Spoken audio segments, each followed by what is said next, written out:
So after the last video, I thought it would be cool to do a series of different water compositions and see what effect it had on the flavor of the coffee or espresso that came out. So in the last video, I mentioned this particular coffee from Mood Trap Coffee Roasters out of Singapore, from a farmer named Luis Animal. I've had a lot of good experience, some great coffee from this particular farm. This coffee is a honey lactic processed coffee.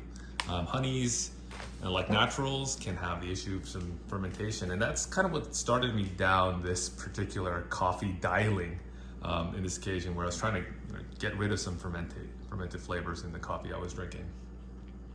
So in this series, we're going to try 4 different levels of ions in the water, starting with kind of a very soft water where it's 20 ppm general hardness, 20 ppm buffering hardness, and then a higher, more hard water, not a very hard water, but a moderately hard water at 80, and then kind of do 2 combinations between them, 20 general, 80 buffering, and then vice versa, 80 general and 20 buffering.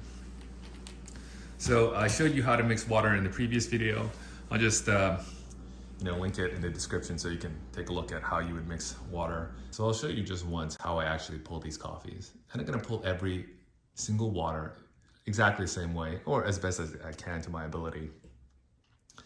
And then we'll go through some of the tasting notes and finally conclude what water I like the best, what I liked about it, what I might change again in the future. Every single shot I pull is going to be exactly like this one. So just in case you had some question on how I was preparing this coffee and how different waters fit into the context of pulling different shots here. So the first thing I'm going to do is get my portafilter, which I've been preheating on top of the stag. Just going to dry it out here with a towel because the steam from the stag makes it wet. I generally pull my espresso with the paper filter bottom. So this is a Chemex filter that I punched with a paper punch, 2.25 inch paper punch. And what I'll do is I'll just fully saturate this with an RDT bottle. What we can do is pop it right in here. And you can see that the water is actually sticking or pushing out some of the air underneath this filter. But even though it's wet and it's been stuck to the bottom of this basket, it still moves around a little bit. And that can make it difficult to RDT, especially if it's really wet. So what I like to do is just take this cotton towel or maybe a microfiber towel and just pat it dry a little bit. And you can see that some of the moisture has been sucked out of here, and now this filter is stuck to the bottom of this basket, so it's not going to move around while you RDT. So now that's been prepped, I just put it in there to stay warm, and I'll weigh out 16 grams of beans. Same beans.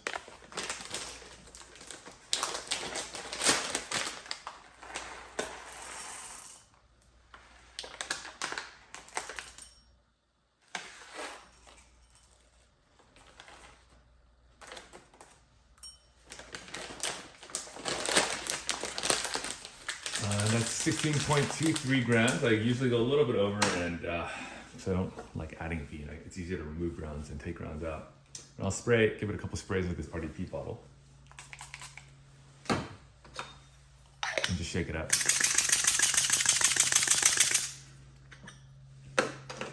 So then we can use this blind shaker to put these beans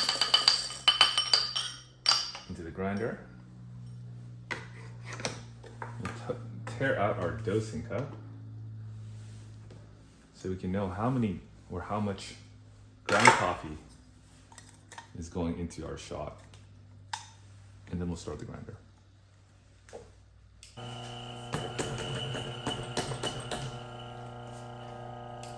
Give it a good bellows, get any of that retained coffee out. And now we're sitting at 16.3 grams of coffee, and I'm just going to remove 0.3 grams of coffee. Perfect. So now we can dose the coffee into the portafilter. Pop the funnel on here. That helps with RDT. Then I'll do a deep RDT. I have another video on how I do this. Basically, just want to scrape the bottom And then RDT at a few layers as you move up the puck, and that will help distribute the grounds evenly throughout the bed. You can see that it gets really even as you get to the top. And your final layer, you just want to do a rake, just so it looks nice and flat on top. And that looks pretty good. We'll tap it. Let's get some of those grinds off the side there. So now you can see how nice and flat that bed is. We'll pop a Flare 58 screen on top. And you don't need to use a Flare 58 to use a Flare 58 screen. I really recommend you use them with any machine. I also use it with my dual boiler. Okay, so pop this portafilter in. Put my scale on here. Give it a good tear. And we'll fill this up. So the profile I'm going to use today is called a dynamic bloom, and then I'm going to follow that up with a kind of a fast flow rate turbo style extraction.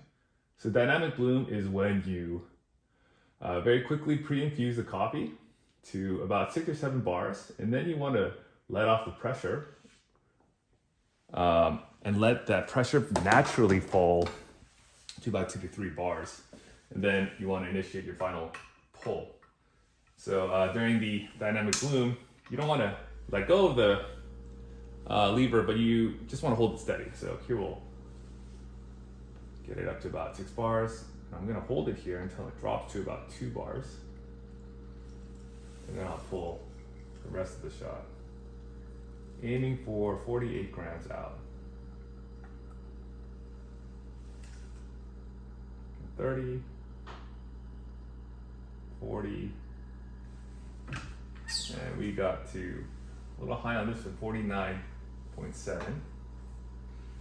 And with the flare, you always have to do a second or third pull just to get rid of the excess coffee.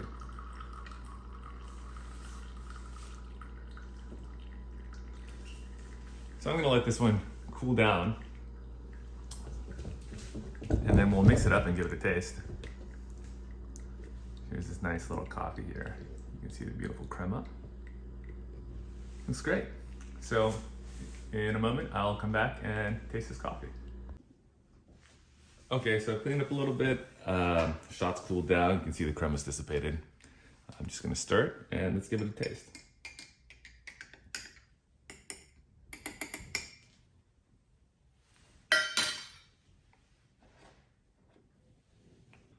Yeah, so actually the aroma, when I smelled it, it did smell, I could detect that fermented note.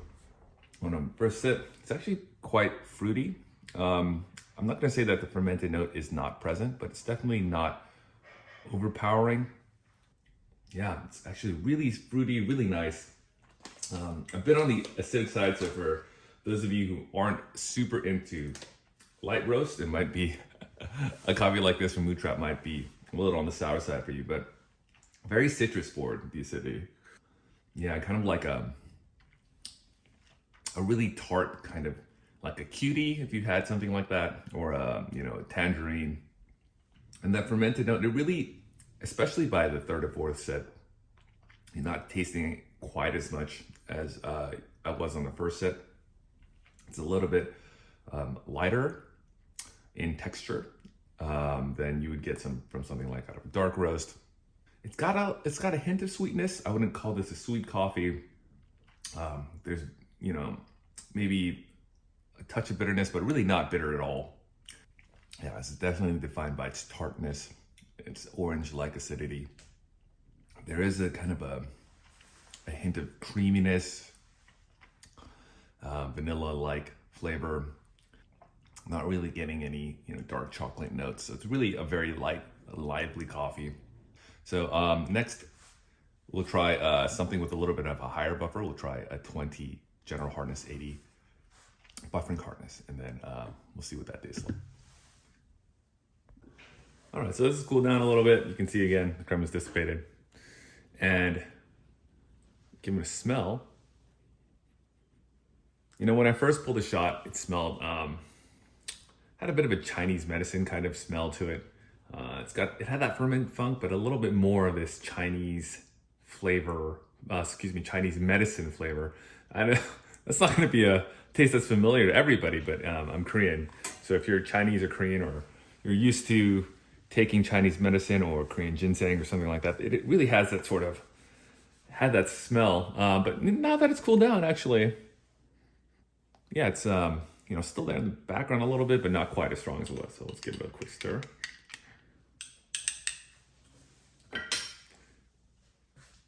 And let's taste it. Really interestingly, it tastes a lot darker than my first shot, which tasted, very bright and citrusy. This one tastes more bitter, actually. In terms of astringency or like a drying of the tongue, it's not quite astringent. And it actually still has a bit of acidity there, but it's just not a citrus acidity. It's kind of more of a generic sour taste. And now that citrus has been replaced with earthy, rooty darkness. It's not even like a chocolate, really. It's like more of a bark kind of taste. The fermented flavor, honestly, I can't taste it so much right now. It's very, very sour, very dark. So at the end of the, I didn't film me finishing that previous shot. I took the 2020 shot. I actually started getting some florals at the end of that as the cut kind of cooled down. Here, this acidity is more kind of strawberry-like. It's interestingly kind of lacking sweetness. All right, we're back. You can see now that the crema is dissipated slightly on this cut. Give it a stir.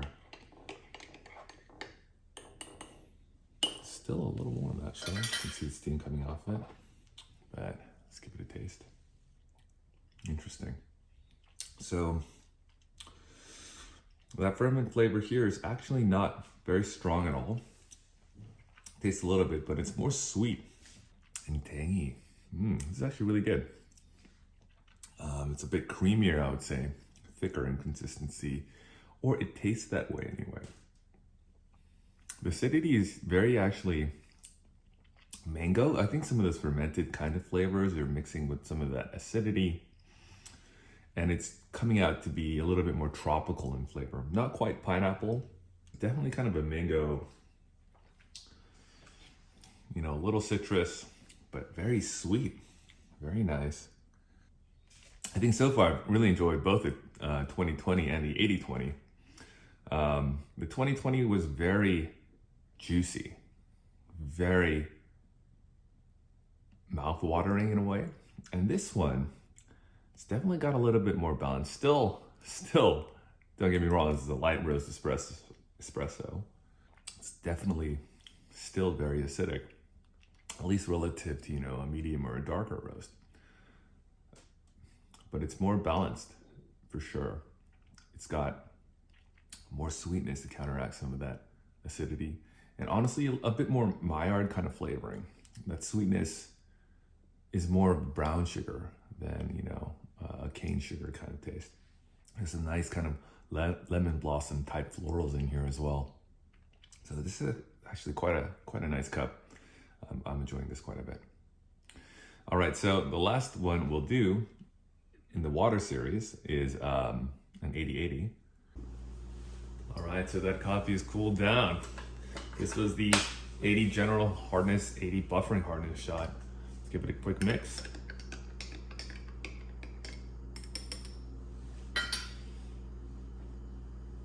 And then a taste. This one has actually a little bit of graham cracker in it. It's not quite as earthy, actually, as the 2080 shot was.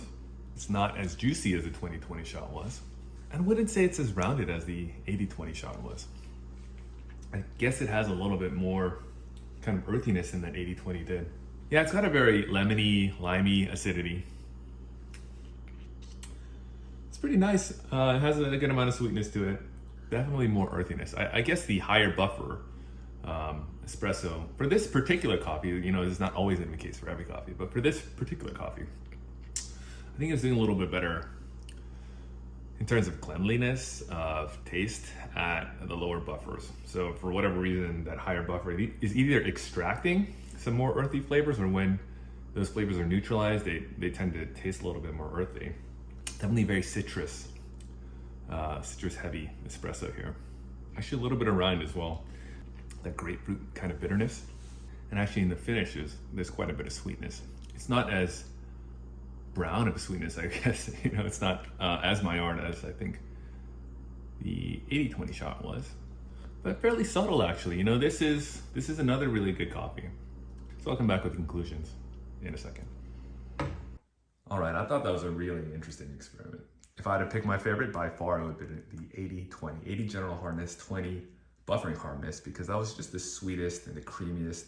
And I think the best flavors overall. It had a little bit more browning, sugar taste, and if you're not into that, I could see how someone might prefer the 20-20, which was very juicy, very punchy, lots of citrus, a little creamy, a little floral, but just very tart. So if you like that really high acidity coffee, you like, very sour drinks in general, you're more of a whiskey sour person rather than an old-fashioned kind of person, I could see why someone would like the 20-20. Now for the high buffer coffees, I think the 80-80 was a lot better than the 20-80. And I'm not actually sure why, because the 80-80, you would think would extract more stuff, more like mid-tone stuff. That's what I would have thought. But the 80-80 just happened to be probably the most roundest, the most balanced of all of the coffees we tried. There's a little hint of earthiness, but it was kind of most generically, very citrus, a little bit rounder, sort of the most generic of all the coffees. And then the 2080, for whatever reason, was, the worst for me. And for this particular coffee, was with the, heavy earthy rootiness and kind of that generic acidity and, just lacking sweetness overall. So give it a shot. Try it with your own coffee. I'm pretty sure that these results, this particular combination of water, isn't going to be ideal for your coffee. So, if you're trying a medium roast, dark roast, or even a washed coffee or something else, a different water recipe may prove to be ideal for your coffee. Of course, there's lots of other parameters that you want to play with as well, right? Temperature and grind size and profile and all that. But, in my mind, water is just as important as any of those other parameters, if not more important. So thanks for watching. I hope you enjoyed this journey with me, and we'll do some more fun videos in the future.